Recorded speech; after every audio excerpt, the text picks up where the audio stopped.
but I'm not like them. I'm sitting with them, but I'm not. I hear them talking, but I'm not talking like. But if you're sitting among them and you're looking like you're all right, who can tell the difference? And so he feels all right with himself. So what you have now? So now here it is. There's a gross wickedness, yet it's vexing his soul, and he doesn't want to enter into their activities. But in general, he gets along with everybody. And he feels pretty fine with himself. But how many of y'all know a day of reckoning is coming? Yeah.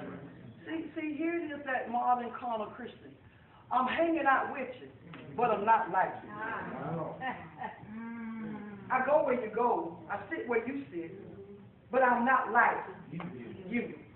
So having declined by first moving closer to Sodom, then he moved in the city. So now he's among the people. Now I'm going to show you 7 pictures of a backslider. All right.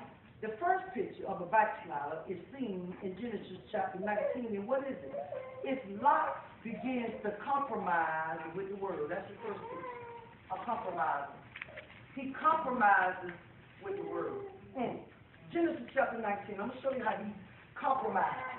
Genesis chapter 19, Minister Baby. I want you to read verse 1 through 3. I'm going to show you what he did as a compromise. That's the first thing what happens when you start having backsliding faith. You cannot compromise. It's either God's way or no way. There is no, the Bible says, God says, don't add to the word and don't you take it away. So how many of y'all know there is no room for compromise? There ain't no such thing that it's a process. No, you're finished. Now when you get out your process, then you'll be right. But there ain't no such thing. It's a process. Because why? God will give you the word plain and clear. Now you either obey or disobey. Am I right about it? So here's the first stage when you of a backslider. He compromises with who? With the word. So Minister Bailey, read verses 1 through 3.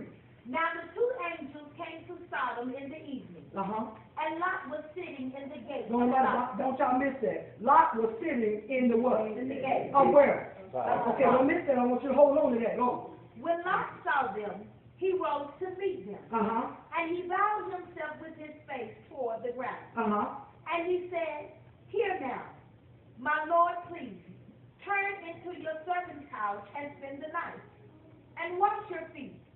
Then you may rise early and go on your way." And they said, "No, but we will spend the night in the open square." Verse 3. But he insisted strongly. So they turned into him and entered his house. Then he made them a feast and baked unleavened bread, and they ate. Now notice now, verse 1. Lot sat in the gateway of Sodom. Now he was there for only three reasons. Here it is. Men sat in the gateway. If it was the gateway was known as a public place. Right.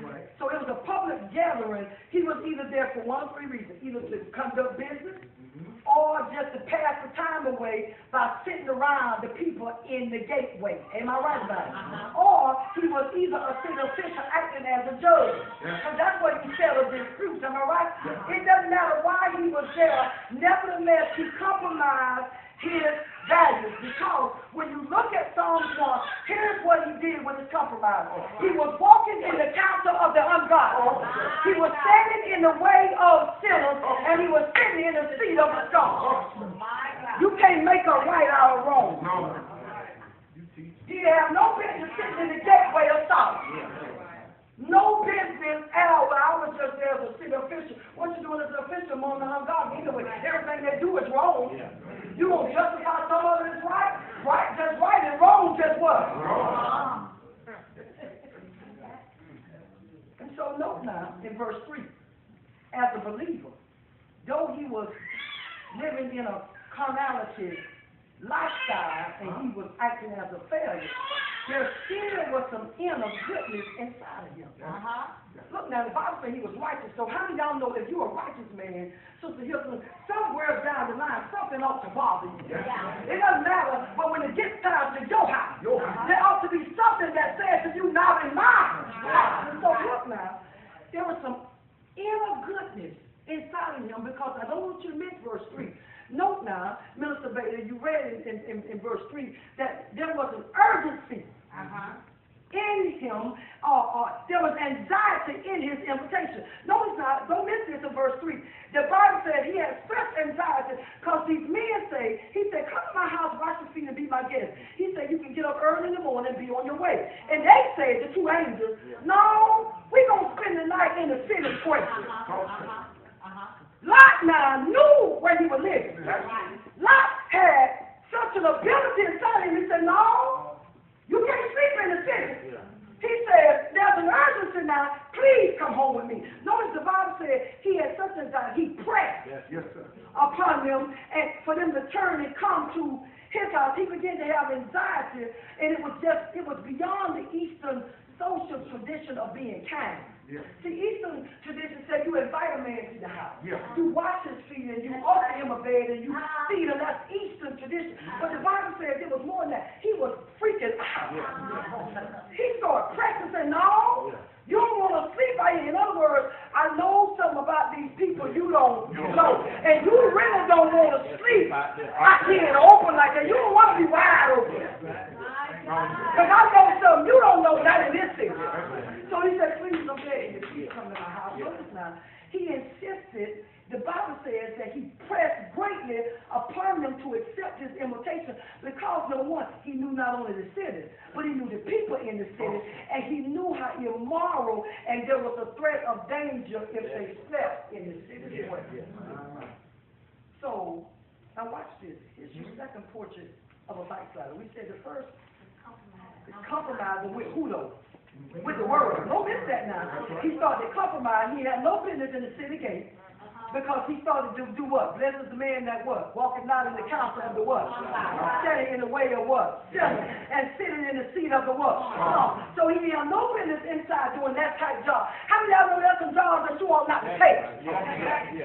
There ought to be some job. If that job calls you to lie, you don't take that job. If that job calls you to do God's people wrong, you don't take that. Come on, y'all. If that job calls you to falsify documents, you don't take that job. There ought to be some job. People of God, no matter how much money they owe, they say they work and take home. There ought to be some job. No matter how much money you owe, some job. I won't sell out on my brother. Ought to be some job. We just ought not to take it for the right amount of money. You need to look at them glad and say, not so. I ain't gonna be able to do this. So second portion of the backslider is Lot, depravity. Look at the scene now. Don't miss this. Here, you're about to see something shocking, to say the least. It shows how utterly depraved the human heart can become. Lot had chose a godless, depraved environment when he moved to Sodom. Look now, when you look at verse 4 and 5, go there. Notice now that the Bible says, the Minister Bailey, I just need you to read that because it's going to be something that's just going to blow your mind. 4 and 5. Look at now, before they lay down, the men of the city, the men of Sodom, both old and young, all the people from every quarter surrounded the house. Woo! And they called to Lot and said to him, where are the men who came to you tonight?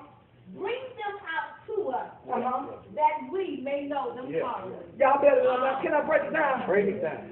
He said, bring them out so we can have sex. That's right. And the Bible says that the entire city of men surrounded a young and old homosexual, young and old, surrounded Lot's house and said, bring out them two angels. The visitors you got in your house. Now, why you want me to bring them out? So now Lot saying, now y'all know why they couldn't sleep out in the square? But Lot knew, now here's the question, why would a believer want to move in a city full of homosexuals? I'll just ask y'all the Okay, so said, bring them out. Now notice now, they wasn't in the closet. The Bible said they shot.